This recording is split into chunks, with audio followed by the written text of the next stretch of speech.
Hi, we're at Ocean City State Park in Southwest Washington on the peninsula. Now, as you can see behind us, the number one thing you're probably going to come to this state park for is the beach.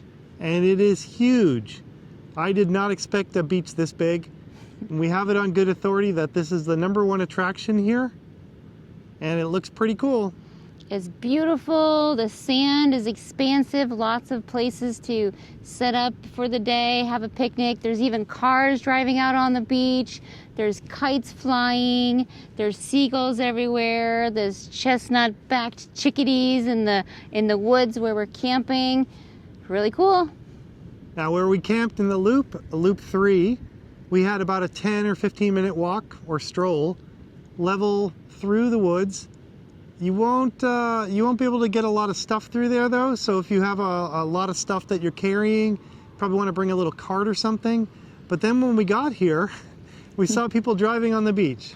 So we're going to look into how to drive on the beach if you have a lot of stuff. Where the access is, because the trail that we went to, the trailhead, does not allow motorized vehicles. Now, we just saw a bicyclist ride by in some big beefy tires, and that's a cool way to get to and fro because it is a long walk from the campground. Not super long, but you know, you're gonna meander for a while across the sand to get to the ocean. Yep, so we're gonna walk along the beach now and have some fun while the sun goes down. Maybe we'll get a good sunrise, and then we're gonna head back to our campsite. It's beautiful. So we're back at our campsite now. Talk about what it feels like to camp here. We stayed in Loop 3 for just a single night. And I think she called it an extended site instead of the basic short site. So it's fairly spacious.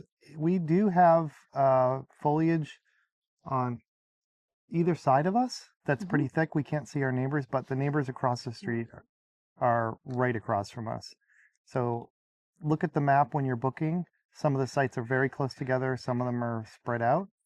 And then ours happens to have no canopy above it, so we had good access for Starlink. That was very good. And if it was not raining, we would have good access for solar. You are getting solar. And we got a little bit of cell service. And cell service. So how did you feel about camping here? I really love the rainforest feel. It's really cool that you can hear the ocean behind us. The beach is just a short 15-minute walk. I love that I can smell the ocean, and we're in the deep woods also.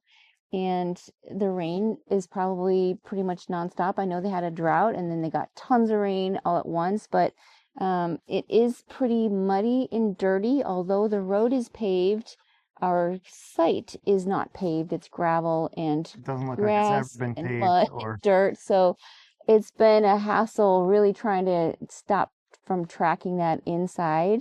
And I did hear from a nice lady down at the bathroom saying that there's many, many sites here that when it has a good rain, they completely flood standing water. So that's not really fun. that would not be good in a tent. On a sunny day, And there are a lot of tent campers here. there are more tent campers than anything, probably. For sure. Yeah. But I like our site except for the water spigot right here. It's a big site, and maybe it's, giving you a little extra, kind of like a dead end street sometimes you get, or a corner house, I guess is what I'm thinking, that you get more land because you're on a corner. And we have that water spigot there, so that's heavy traffic. So overall, campsites are okay. They're not level, they're muddy, but Site 112 was pretty good for us with good Starlink. We're talking about in this loop, right? Yeah. Because the RV loop is much nicer. The That's roads loop 4. are more recently paved. They're wider.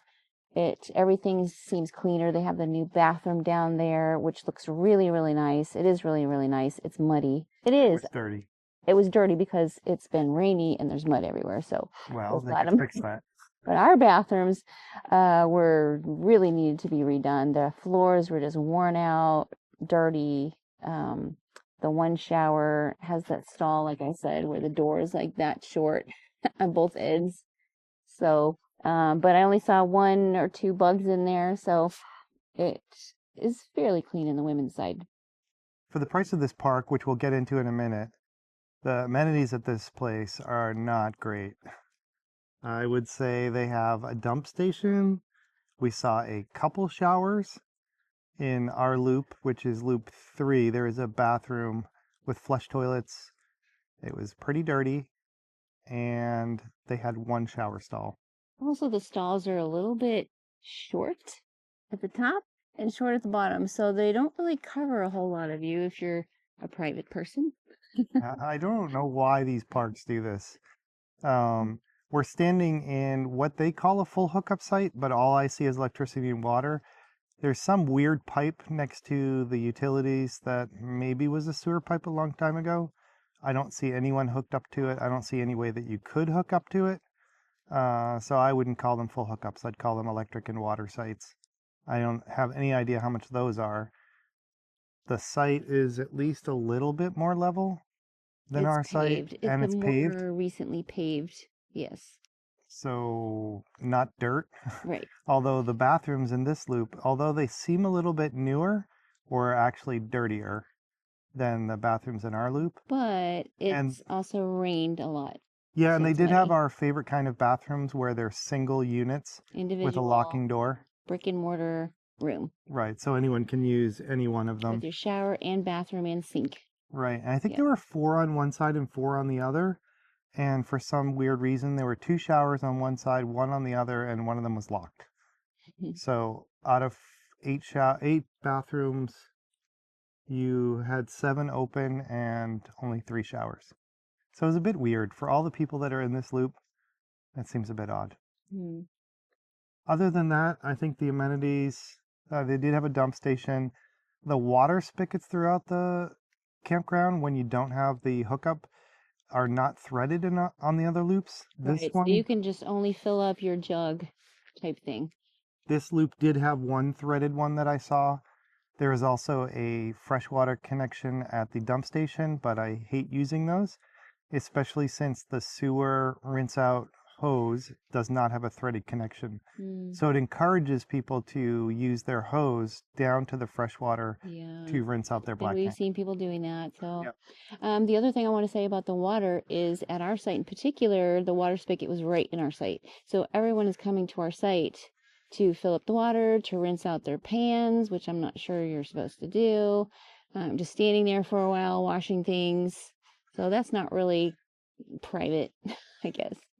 We're going to keep walking and talk about the weather. So the biggest issue that we have with these parks, and this goes for all of the Washington State parks, is the cost. So for last night, for one single night, being a non-resident, we paid $56 for a dry camping site with dirty bathrooms, a single shower that has tepid water, and a dirt site that's not level. That's not very good. The $56 includes the reservation fee and an out-of-state car fee. I don't even know what that is. There's no utility fee, of course. If we had stayed in a hookup site, that would have been an additional charge. That also gets us into the campground, so you don't need to pay an additional daily entrance fee or have the Discover Pass is not needed if you have a camping reservation. And also our reservation ticket will work in any other state park during the day today, the second day. So way too expensive, I think, compared to other state parks across the country for what we're getting. So the best time to come to this state park or this area of Washington is really pretty much any time. The spring brings more rain, but it's always raining here. So expect your campsite to be wet, always wet, nothing will dry. And as a matter of fact, a lot of your sites, tent sites, will actually be flooded if it rains more than the typical, which it actually happened right before we got here.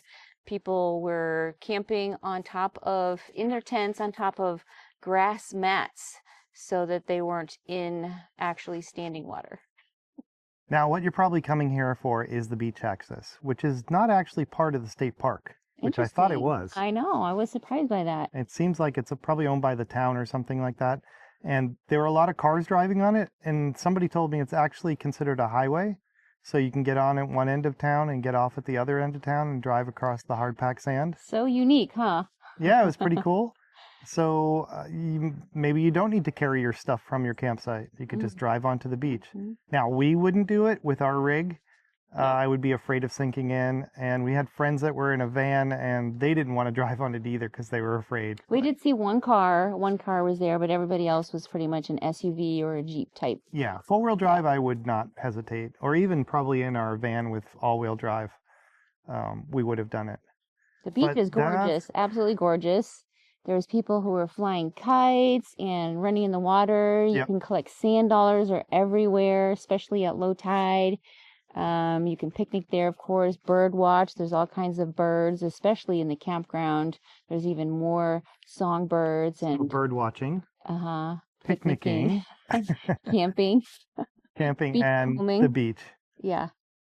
Other than that, we saw a family here and they had brought a lot of stuff to entertain their little kid. Yeah, the people coming to the beach look like they brought their whole garage with them.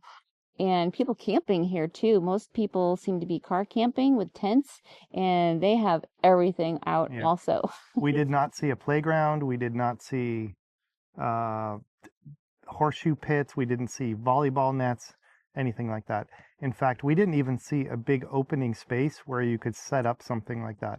Now, the beach is a different story. So you could carry all that stuff down to the beach, and the beach area where the sand was huge. And beautiful sand.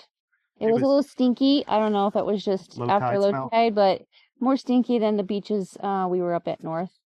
Um, love So it. I'm going to say it, not a lot to do here. In the Unless, campground. right. And you can do the beach without staying at the state park. You So, can toast marshmallows at the campfire. Although although there's there's a a fire fire ban, ban, so you can't which a do lot that. of people were pretty upset at because it's poured. So, like, why would there be a fire ban? But living in Colorado for 14 years, we know that it can get rain, but you still got that fire ban, and you cannot have a coal fire, you cannot have a wood fire, you can only have a propane fire pit or stove. So, just a general FYI, if you're booking your sites way in advance, always check before you come to see if there's any new restrictions, water outages, power outages, sure. fire bans, that kind of thing. Always check right before you come.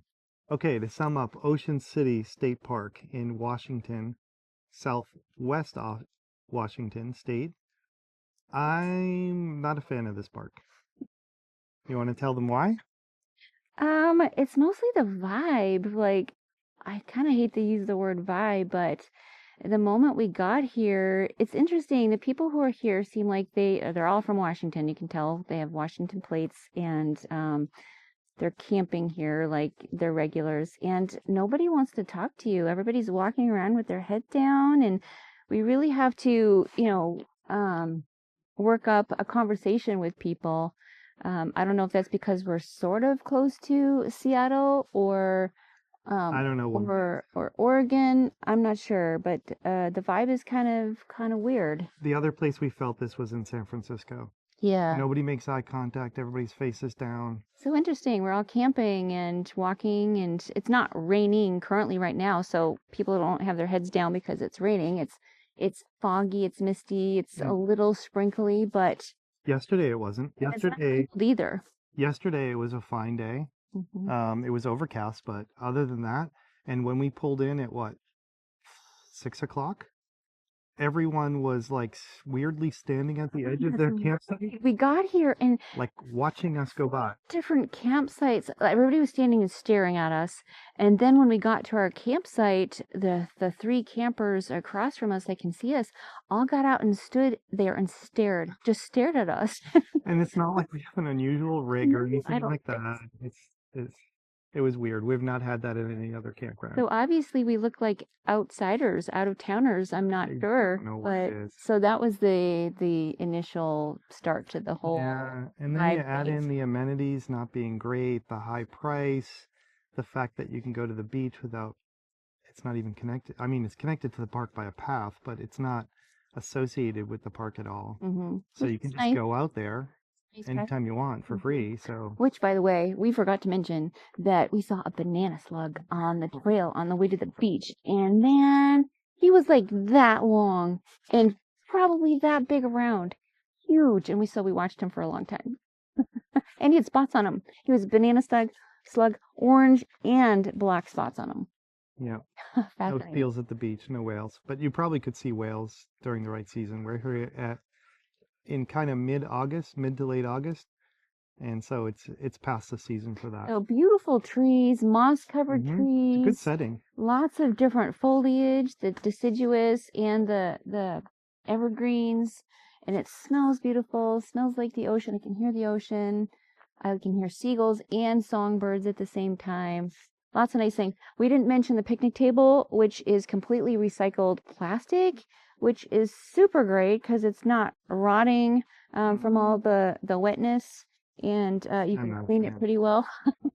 But it's not going to get too hot, but you're not going to want to put anything hot on it either. So Yeah, I think to sum it up, I would pass on this. I would not stay here again. we don't feel great about it, even though there's a lot of great things about being here and the location. There are state parks we've been to before that we felt unsafe at. Mm, This is not one of those. good point. Good point. I don't feel unsafe. It's just weird. And the park ranger came around 9:30, checking on us, making sure we had checked in. But other than that, we haven't seen anybody patrolling or anything, but we Nope. still felt safe. Yeah. Even though people were staring at us oddly. It's not weird that We way. did end up talking to the couple over there, and they're super nice. Yep. So I don't know why they were staring at us. And then people around the corner, they were super nice, and the locals. Yep. Yep. Once you engage people, they talked, but just that, I don't know. It's just an oppressive feel almost. I don't know. I'm not a feelings kind of person. It just feels weird. I can't put my finger on it. But I'm a feelings person, and it is interesting that people aren't really engaging. I would, yeah, 2 thumbs down for me. Even though we're walking by with smiles on our faces and, open to conversation, it's different that way. Yep, unfortunately, another not so great Washington State Park. And if you want to be visiting the coast, there's other state parks you can stay at. You don't have to stay at this one. Mhm. So we're going to review some others too. Hopefully. Thanks.